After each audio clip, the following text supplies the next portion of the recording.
So I'm here in the lab making beautiful soap just for you. And one thing that we do here at Sage Gnome is we make each batch by hand. So you see that creamy texture? That's key in ensuring that you get the best product that can lather and hydrate and condition your being. Here at Sage Gnome, you know we make it all by hand. But you know, soap is a labor of love. So it's been a while since I showed you actually the process of me making the soap raw before I bring all the beauty to it.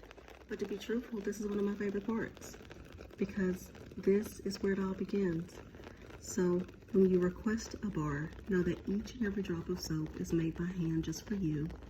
The plants do the hard work, but we truly want you to know that you're worth all the time, the creamy texture, the hydration, and the plant-based love in the world.